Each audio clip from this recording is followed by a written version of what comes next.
जैसे कि काला बाजारी जो बुक्स की आज सिर्फ 5-6 दुकानों में मिलती है, वो जो 500 दुकानों में मिलेगी तो उसका मूल्य छोटी सी किताब का जो 50 रुपए मिलना चाहिए वो 500 रुपए नहीं होगा।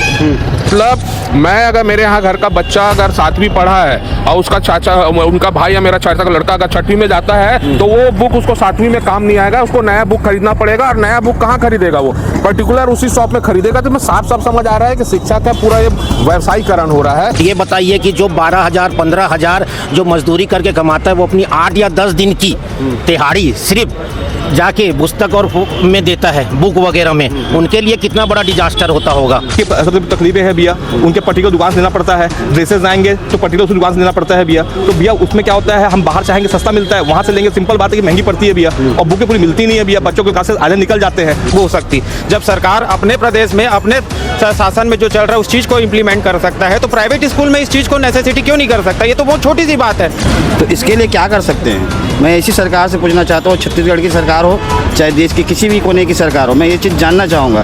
जब गरीबों को बिठा के खाना खिला सकते हैं, उनके लिए आश्रम बना सकते हैं, तो बच्चों की फीस माफ़ नहीं कर सकते? दिविजा इंटीरियो बिलाई का ट्रस्टेड इंटीरियर डिजाइनिंग और मैन्युफैक्चरिंग स्टूडियो, जहां हर डिजाइन सिर्फ बनाया नहीं जाता बल्कि महसूस किया जाता है, और इसी सोच को हकीकत में बदल रहा है दिविजा इंटीरियो। नमस्कार, मैं सौरभ सिंह, भारतीय मीडिया नेटवर्क देखना शुरू कर चुके हैं। यहाँ पे इस वक्त हम मौजूद हैं दुर्ग में। यहाँ जिला शिक्षा अधिकारी के कार्यालय के पास है। ये पीछे आप जो हमारे साथ भीड़ देख रहे हैं, ये अभिभावकों की भीड़ है। बढ़ती स्कूलों की मनमानी, फीस में वृद्धि, बुक्स जो हर साल बदल जा रही है, उसी को लेकर ये लोग यहाँ ज्ञापन देने आए हैं कलेक्ट्रेट को। डीईओ अरविंद मिश्रा जी से ये लोग मिलेंगे, उसके बाद ये सारे पालक कलेक्ट्रेट की तरफ मूव करेंगे। हम जानेंगे कि क्या है इनके मुद्दे और किस लिए ये लोग यहाँ इकट्ठा हुए हैं।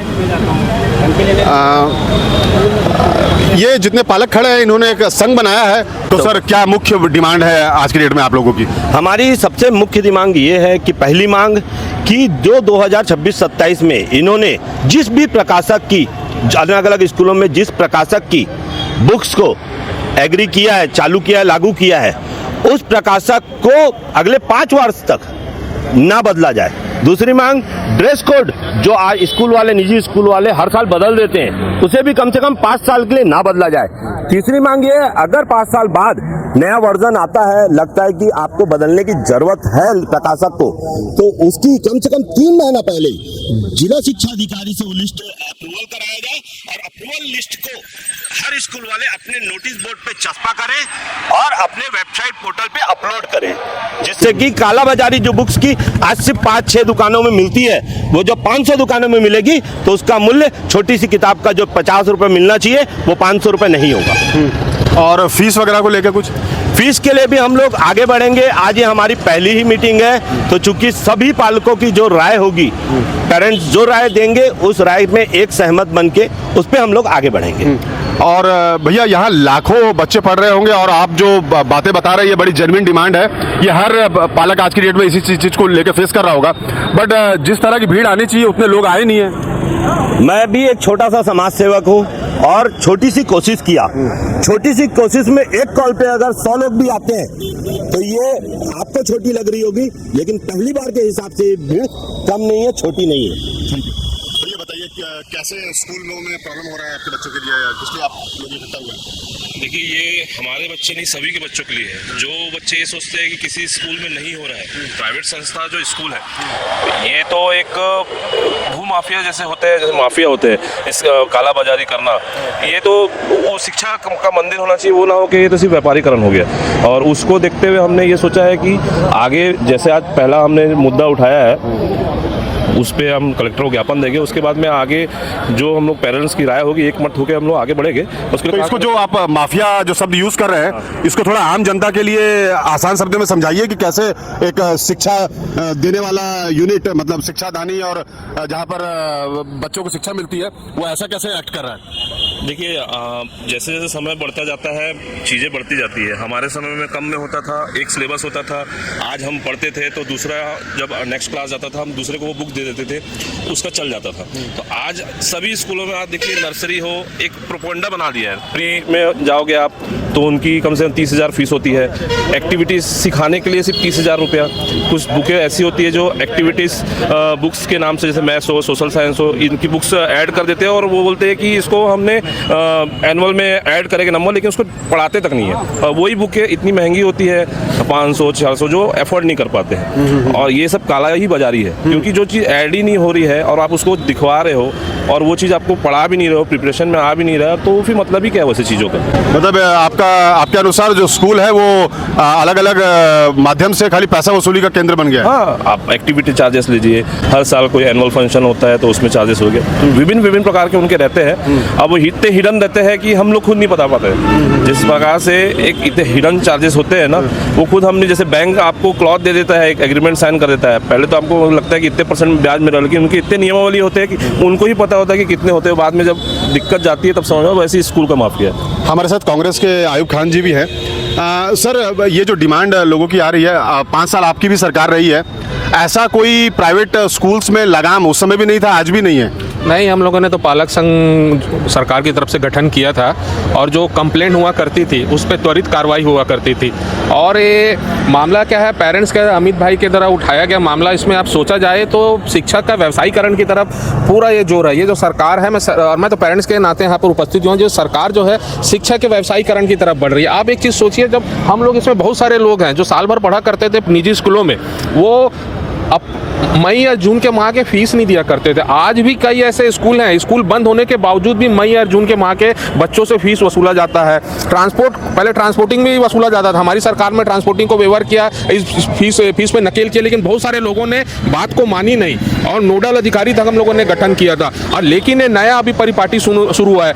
ये नया परिपाटी ये शुरू हुआ है कि जो सिलेबस है, सिलेबस चेंज कर देना। मतलब मैं अगर मेरे यहाँ घर का बच्चा अगर 7वीं पढ़ा है और उसका चाचा, उनका भाई या मेरा चाचा का लड़का अगर 6वीं में जाता है, तो वो बुक उसको 7वीं में काम नहीं आएगा, उसको नया बुक खरीदना पड़ेगा। और नया बुक कहाँ खरीदेगा, वो पर्टिकुलर उसी शॉप में खरीदेगा। तो मैं साफ समझ आ रहा है कि शिक्षा का पूरा ये व्यवसायीकरण हो रहा है और ये सरकार इसको संरक्षण प्राप्त है और इसको बंद करना चाहिए। सर, आप इतने सीनियर पोजीशन में हैं, जो वर्तमान में हमारे छत्तीसगढ़ सरकार में शिक्षा मंत्री हैं, वो हमारे ही जिले से हैं। आपने कभी पर्सनल लेवल पे या उनके समक्ष इस बातों को रखा? हमारी जो ना पेरेंट्स ग्रुप की भी बैठक होगी, अभी हम लोग बैठ के प्लानिंग कर ही रहे हैं कि शिक्षा मंत्री पास जाएंगे, इस विषय को रेश करेंगे। इन लोगों ने तो अभी तक स्कूल को बंद किया हुआ था, फिर स्कूल को शुरू करने के डेट के पहले हफ्ता 10 दिन का समय दिया, उसमें बोल दिया कि आप ड्रेस ले लो और हमारी ये बुक आ गई, फलाना जगह से बुक ले लो। अभी बहुत सारे लोगों ने बुक खरीद भी लिया, 50% लोगों ने वो ऐसी चेंज में ड्रेस भी खरीद लिया, बुक भी खरीद लिया। ये आंदोलन मेरे हिसाब से लंबा चलेगा, आने वाले समय में इसका परिणाम जरूर मिलेगा। और आज का क्या है प्रोटोकॉल? आज का यहाँ से जाके हम कलेक्टर साहब के पास जाने वाले हैं, आज जनदर्शन है, वहीं पर उनसे मिलकर इस बात को रेस किया जाएगा और इन फ्यूचर शिक्षा मंत्री जी के पास भी जाएंगे। और अगर आप लोगों की जो डिमांड्स है या जो जिस भी तरह से आप लोग पॉइंट्स उठा रहे हैं वो नहीं मानी जाती है, तो फिर क्या रहेगा नेक्स्ट स्टेप? वो तो पालक सरकार को चेंज कर देंगे। जब भाई डायरेक्ट जनता से जुड़ा भावना है, हर घर से जुड़ा भावना। आप भी अभिभावक है, आप भी पेरेंट्स है, मैं भी पेरेंट हूँ, सारे पेरेंट्स हैं। जब इतने जेन्युइन बातों को उन लोग नहीं मानेंगे तो स्वाभाविक है 2000 आने वाले चुनाव में इनका डायरेक्ट असर पड़ेगा। क्या कर सकते हैं हम? आवाज उठा सकते हैं, विरोध कर सकते हैं। भैया, एज ए पालक आज की डेट में क्या समस्याएं आ रही हैं आपको, और आप जब अपना मतलब बचपन का दिन देखते हैं और आज देख रहे हैं तो क्या अंतर समझ में आ रहा है? देखिए, हमने तो अपनी पढ़ाई बीएसपी से कंप्लीट की है, तो हमको तो पता ही नहीं चला हमारी एजुकेशन कैसे हो गई। पर हमने अपने बच्चों को पढ़ाया, तो आज के डेट में मेरे बच्चे तो सेटल्ड हैं, पर ये चीज़ आने वाली जनरेशन के लिए ये आंदोलन किया जा रहा है। और दूसरी बात है कि हम हर साल सिलेबस बदल रहे हैं, तो हम चलो जो एफर्ट कर सकते हैं पेरेंट्स, उनके लिए कोई बड़ी बात नहीं होती। पर ये बताइए कि जो 12,000 15,000 जो मजदूरी करके कमाता है, वो अपनी 8 या 10 दिन की दिहाड़ी सिर्फ जाके पुस्तक और में देता है, बुक वगैरह में, उनके लिए कितना बड़ा डिजास्टर होता होगा। तो ये हमारी बात नहीं है या किसी की बात नहीं है, वो हर वो पालक की बात है जो अपनी दिन रात की मेहनत मजदूरी से अपने बच्चे को पढ़ा रहे हैं और ये सोच रहे हैं कि यार चलो ठीक है, हम ये बुक, आज हमारी बुक हम किसी दूसरे से लेके पढ़ा सकते हैं। पर क्या रहता है कि वो टाइम पीरियड इतना कम रहता है कि हम सोच नहीं पाते। 2 दिन के बाद हमको ये लगता है कि बुक इधर से लेना, उधर से लेना, इधर से लेना है, तो और स्कूल भी खुलना है। इस कारण क्या होता है कि पालक भी जो होते हैं ना, इतने चिंतित होते हैं, क्योंकि उनके लिए एजुकेशन मस्ट है। एक आदमी अपना घर बेच के मजदूरी करके हर चीज करके अपने बच्चे को पढ़ाना चाहता है, पर इस तरह इनका शोषण होता है, तो ये बहुत बड़ा दुर्भाग्यपूर्ण है।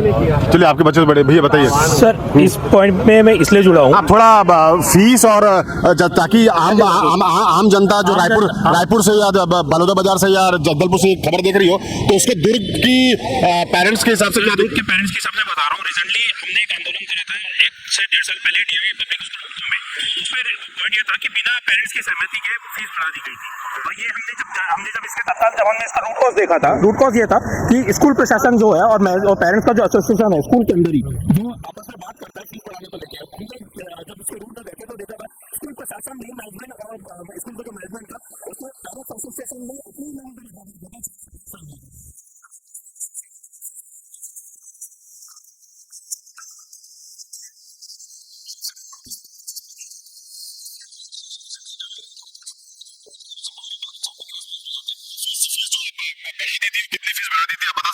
फीस का अप्रोक्सीमेटली 25 to 40% बढ़ाई गई थी, जिसको हमने रेस करा था पॉइंट और उसको फिर कम करवाया गया था। सेम पॉइंट हम इस बार भी हम ला रहे हैं। ये तो जैसे कि स्टार्टिंग हमने अमित भाई के साथ हम जुड़े हैं जिस पॉइंट को रेस कर रहे हैं और दूसरे के साथ, और ये जस्ट फर्स्ट पॉइंट है, उसको हम आगे भी लेके जाएंगे ताकि बिना और ताकि न्यूट्रल रहे दोनों पक्ष उस चीज को लेके। Thank you.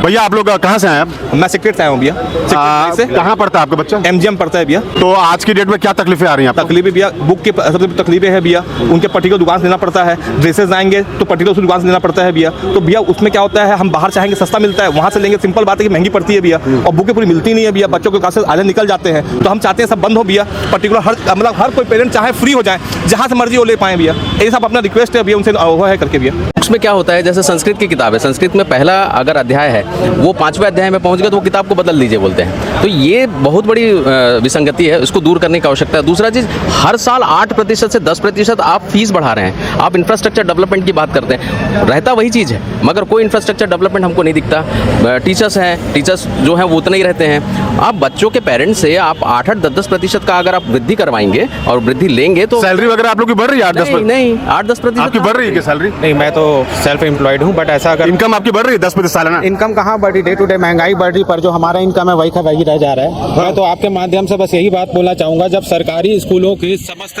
छत्तीसगढ़ प्रदेश का हर किताब एक हो सकता है, चाहे 5वीं का रायपुर में भी आप पढ़ लो, सरकारी स्कूल का 5वीं का किताब वो रहेगा, जगदलपुर में भी जाओ तो वही रहेगा, पर प्राइवेट स्कूल में ये चीज़ें क्यों नहीं लागू हो सकती? जब सरकार अपने प्रदेश में अपने शासन में जो चल रहा है उस चीज़ को इम्प्लीमेंट कर सकता है, तो प्राइवेट स्कूल में इस चीज़ को नेसेसिटी क्यों नहीं कर सकता? ये तो बहुत छोटी सी बात है भाई। एनसीईआरटी के महत आप एक सिलेबस तय कीजिए, उस सिलेबस का फिर सभी स्कूलों में उस गाइडलाइन के तहत पालन हो और एक निश्चित रेट तय किया जाए। 2 चीज़ होता है, एक सिलेबस और रेट, ये दोनों चीज़ को कोई बड़ा बात नहीं है। आप इस चीज़ को इजी गोइंग लागू कर सकते हो। जब इतना बड़ा प्रदेश है और इतने बड़े सरकारी स्कूलों को जब आसानी से हैंडल किया जा सकता है तो प्राइवेट स्कूल को तो और इजी गोइंग होना चाहिए। सर, और एक जगह हम देख रहे थे कि एडमिशन चार्जेस भी स्कूल हर साल ले रहे हैं, सही बात है? ये तो डे टू डे हर साल बढ़ते जा रहा है जैसे जैसे।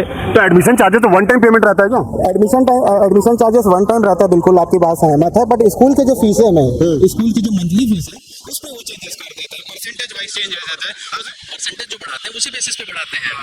भैया बोलिए कैसे दिक्कत आ रहा है? दिक्कत कुछ नहीं है सर, लेकिन एक चीज़ मैं ज़रूर सोचता हूँ, सारे देश के लोग बोलते हैं कि बच्चे देश का भविष्य होते हैं, लेकिन यहाँ तो बच्चों के भविष्य के ही सौदागर पले बड़े हैं और ऐसे पल रहे हैं कि बच्चों का भविष्य ही अंधकार में जा रहा है। तो इसके लिए क्या कर सकते हैं? मैं इसी सरकार से पूछना चाहता हूँ, छत्तीसगढ़ की सरकार हो चाहे देश की किसी भी कोने की सरकार हो, मैं ये चीज़ जानना चाहूँगा, जब गरीबों को बिठा के खाना खिला सकते हैं, उनके लिए आश्रम बना सकते हैं, तो बच्चों की फीस माफ़ नहीं कर सकते या कम नहीं कर सकते? हम ये भी नहीं बोलते कि पूरी फीस कम कर दीजिए, लेकिन इतना कर दीजिए जिससे ज़रूरत लोग अपने बच्चों को पढ़ा लिखा के एक अच्छा इंसान बना। सरकार में तो सर राइट टू एजुकेशन है, आरटीई के तहत 25% कोटा सारे प्राइवेट स्कूल्स में, और सरकारी स्कूल में तो फ्री एजुकेशन है ही। कितना परसेंट कोटा है? 25%। लेकिन देश में कितने परसेंट गरीबी है? गरीबी तो 80 करोड़। तो फिर 25% कोटा कहाँ से आ गया? सीधी सी बात है ना। आप गरीबी के माध्यम से देख के कोटा निकालो ना, आप मना थोड़ी ना कर रहे हैं हम। सारी चीज़ों का सही आकलन करके आप सारे नियम कायदे कानून को फॉलो कीजिए। कोई बच्चा भूखा नहीं मरेगा, सबका भविष्य बनेगा, और जब बच्चे का भविष्य बनेगा तो माता पिता आराम से ज़िंदगी जिएंगे यार। कोई रोड में भीख नहीं मांगेगा। कौन बोलता है हमारा देश गरीब है करके? पैसा उड़ रहा है, लेकिन सब कहाँ जा रहे हैं? खाते में जाके देखो कितने पैसे हैं नेताओं के। हाँ, तो यहाँ तो सरकार दावा कर रही है कि सुशासन चल रहा है, मोदी जी दावा कर रहे हैं अमृतकाल। मैं मोदी जी के खिलाफ की बात नहीं कर रहा हूँ, पहले मेरी बात सुनिए, मैं किसी पार्टी के पक्ष में बात नहीं कर रहा हूँ, मैं यहाँ पर बच्चों के भविष्य की बात कर रहा हूँ। मेरे को ना बीजेपी से मतलब है ना मेरे को कांग्रेस से मतलब है, मेरे को मतलब है अपने देश के बच्चों के भविष्य से।